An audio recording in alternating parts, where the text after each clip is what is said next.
আমাকে দিয়ে ওনারা ব্ল্যাকমেল করাচ্ছে যে ওনাদের পক্ষে ইংলিশ থেরাপির পক্ষে কিছু সাপোর্ট দেওয়া। আসসালামু আলাইকুম, how are you all? I am also fine by the grace of almighty Allah. আমি মোহাম্মদ নাসিরউদ্দিন, আমি কুমিল্লা থেকে এসেছি। আমি একজন মাস্টার্স কমপ্লিট করা মাদ্রাসা থেকে। আমি দীর্ঘদিন বিভিন্ন প্রাইভেট মাদ্রাসা স্কুলে কিন্ডারগার্টেনে চাকরি করেছি, কিন্তু ক্লাস 6 থেকে শুরু করে ক্লাস আমার মাস্টার্স পর্যন্ত, বিশেষ করে আমার ডিগ্রি পর্যন্ত ইংরেজি ছিল। প্রত্যেকটা ক্লাসে আমি ইংরেজিতে সবসময় নাম্বার কম পেতাম।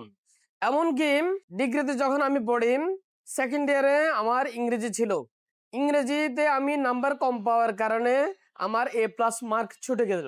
এখন কথা হলো, আমি এই বয়সে, আমার 36 ইয়ার্স, এই বয়সে আমি কেন এখানে আসলাম? আমার দীর্ঘদিন ধরে ইংরেজি শেখার আগ্রহ ছিল, কিন্তু বিভিন্ন সময়ের কারণে, ব্যস্ততার কারণে আমি আসতে পারি নাই।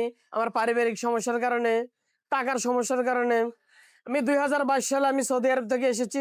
তারপরে এটা প্রাইভেট মাদ্রাসায় জব করি। তারপরে মোটামুটি যখন আমার ঋণগুলো শেষ হয়ে গেল, আমি সিদ্ধান্ত নিলাম বাংলাদেশে প্রায় আমি 15 থেকে 20টা ইনস্টিটিউটের সাথে আমি ফোনে যোগাযোগ করলাম। ওনাদের সুযোগ সুবিধা দেখলাম, কে কতদিন ক্লাস করা, কেউ 3 দিন ক্লাস করা, কেউ 5 দিন ক্লাস করায়। এরপরে ইংলিশ থেরাপির বিভিন্ন পেজে আমি ভিডিওগুলো দেখলাম যে আসলে ছোট ছোট বাচ্চারাও খুব অনায়াস ইংলিশই বলতে পারতেছে, এবং ওল্ড এজরা তো অবশ্যই। এরপরে আমি দেখলাম আমি মোটামুটি গ্রামারের বেসিক মোটামুটি শিখেছি, কিন্তু আমার কমন মিস্টেক যেখানে হতো, আমি প্রপারলি ইংলিশ বলতে পারতাম না।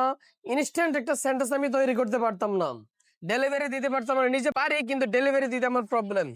যখন আমি ইংলিশ থেরাপিতে ফেব্রুয়ারিতে ভর্তি আসলাম, আলহামদুলিল্লাহ আমি 15 দিন পরে আমি মোটামুটি বলতে পারতেছি।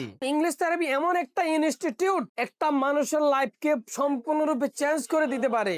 শুধুমাত্র রিডিং পড়তে পারে এমন একজন লোককে শুধু ধরে নিয়ে এসে কোন রকম ইংলিশ থেরাপির আসনে শুধু বসাইয়ে দেন, আশা করি ইনশাল্লাহ লাইফ চেঞ্জ হবে। Thank you.